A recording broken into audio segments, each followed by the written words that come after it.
Ladies and gentlemen, meet the 2017 Smart car with electric drive. That's right, it's the electric Smart. And Mercedes flew me down here to beautiful sunny Miami to test drive this car. But there's a catch. The information, the driving impressions about this car are embargoed until next week, but that doesn't mean we can't tell you everything you ever want to know about the new electric Smart car. All right, everything but driving impressions, and that is coming up right now.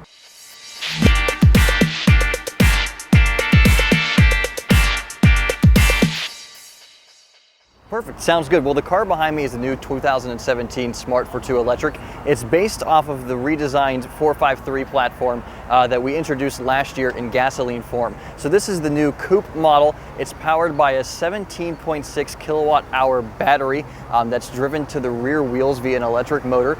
So it is still a rear wheel drive vehicle. It makes 81 horsepower and 118 pound-feet of torque with an estimated range, we're still waiting on EPA numbers, but between 80 and 100 miles.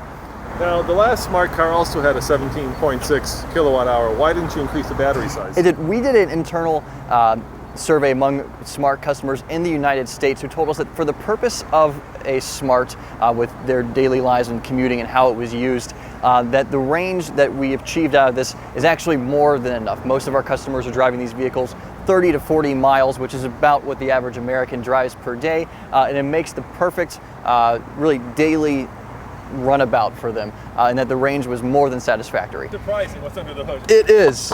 The answer is not a lot. This is what we actually call the service hood. So this is where you're going to find the items that you might want to access yourself. For instance, windshield wiper fluid, this brake fluid, and your traditional 12-volt battery. But with this being based off of the gas version, which is also a rear engine car, the electric motor is actually housed in the back underneath the trunk floor. And the car was always designed to have it housed in the back. And that the benefit of doing that, with that coupled to the Didion suspension that we have, is that you can keep the engine further out of the way and down to maximize the interior space. Another benefit of making this car rear-wheel drive is that you don't have to worry about the front wheels intruding in the wheel wells. So we've actually achieved a full 45-degree angle on these wheels, which also gives you an impressive 22.8 feet turning circle, which is the best in the industry. And when you're actually driving it, makes it feel like you're pivoting instead of turning. Now these panels are interchangeable, right? You can get different colored panels. They are. They're very, very lightweight. They're interchangeable. They're easy to take in and out. You can go to your Smart Center and pick out new colors if you like. But they're also a lightweight composite that it's dent-proof. And with this being designed to be the ultimate city vehicle, you have to imagine, people on their bicycles or walking down the street are going to be running into you, and these cars will be dent resistant to any abuse a city can throw at it. Let's do this. Let's close it up again. Okay. See how hard or easy it is. It's pretty simple. It just slides right into two slots like that, and there's two tabs that you push in. There is a lock mechanism there as well so that people can't come along and open it for you. While Smart has not increased the size of the battery from the previous generation electric drive car, they say they have improved its efficiency. Recharge times may vary. Actually, they don't. If you're at a 110 outlet, wall outlet, then it's 13 hours to recharge this car to 80% from empty. And if you're on a 240 volt outlet, basically a dryer outlet, then it's 2.5 hours to get 80% charge. One of the things that always kind of, I wouldn't say freaks me out, but kind of is strange about this car is that you're almost sitting on the back wheels, right? You kind of feel like you can touch the back of the car when you reach back there. And that makes for the Smart's biggest party trick, right? Which is you can actually, used to be able to park it kind of pulling into a space from just diagonally versus horizontally, but you know what I mean, you just back into a space. And you can still do that. Actually, the new generation car is the exact same length as the outgoing model. It's the same length and the same height. Dimensionally, it's only grown in width, so it's actually about 4 inches wider than the old car. So the benefit of that is that you can still have all those creative parking solutions that people love Smart for, but you get more interior space in here. Obviously, we're both more than 6 feet tall, have plenty of room. You don't get a claustrophobic feeling that some people would expect to have in a small car, but also that extra 4 inches adds a lot of stability to the way that it drives. It feels like a larger car when you're driving it. We always have people say, I forget how small it is till I turn around and I see the window right behind me. The idea behind Smart, obviously, is that it's a fun, innovative urban car. So our designers have what they call the loop design, which is all these kind of ovals and ovoid and just fun, appealing shapes without being too over the top. So it's a very, very nice place to be. This is the prime line. So you do have this black leather with the gray stitching, which is very, very appealing. And then there's also just a lot of nice textures in here as well. This particular car has the leather steering wheel. All cars make use of this fabric on the dash and the door that's actually taken from a high quality running shoe, and it comes in various colors. So it's a very, very comfortable, attractive place to spend your commutes. Where do you put your phone? There's actually a hidden drawer in here. Yeah. And that is where a lot of people hang their phone, or they'll slide it into there. Yeah. I tried that. It tends to kind of not be very secure. You know, it bounces around in there. Mm-hmm. And what is this thing for? That is a coin slot. It is two. 50 cents. Exactly. You can get half $1 menu item. And then you got this kind of unusual slider HVAC control, which is kind of unique to Smart. Yes, with a magnifying glass. It's a fun touch to the car. Now, if I remember right, you guys built this in conjunction with, is it Renault Twingo? Is this what this is? Yes. Yeah. So we did partner with Nissan Renault in the development of this vehicle, and so it does share some underpinnings with the Twingo. Obviously still produced entirely in a Smart facility. It is not produced alongside the Twingo, and most parts are still unique to the Smart, and it is a much shorter wheelbase than that vehicle.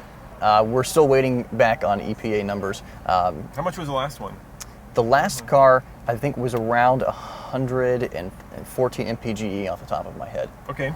And then I remember the last gen of electric drive Smart car you were releasing in California, at least, for $129 a month.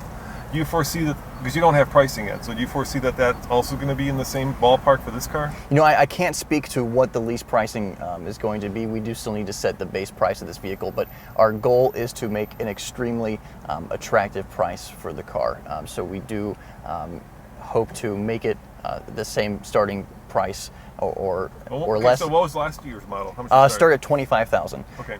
So that's kind of the ceiling with where we're trying to aim for.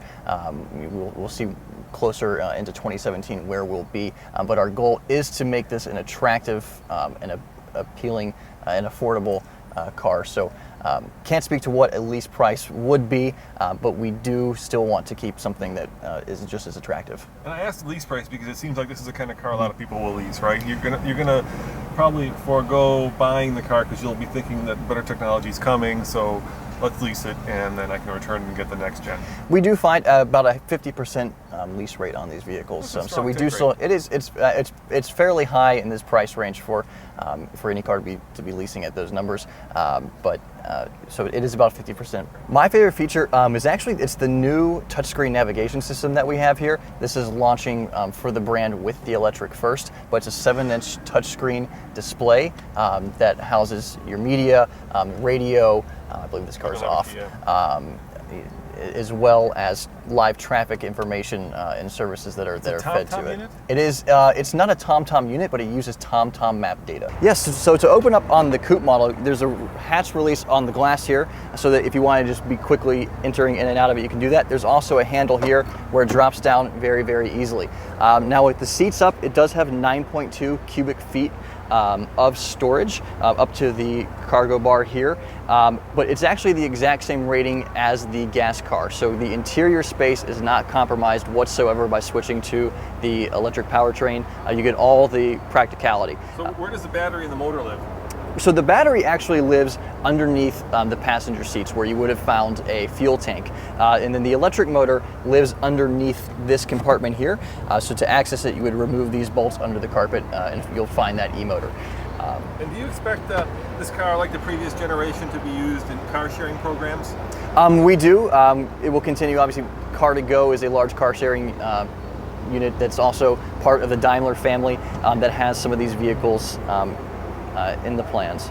If you're jonesing for a Smart electric car, you're going to have to wait about 6 months or about the spring of 2017. How much will it cost? Well, the last gen was $25,000, so that's a good reference point. And keep in mind, I will have a complete review of this car next week on the Fast Lane Car. As always, this is Roman reporting for TFL Car. Check out tflcar.com for more news, views, and of course, real world reviews, and click somewhere here for another video and somewhere down here to subscribe. See you guys next time. Ciao. You saw it first on the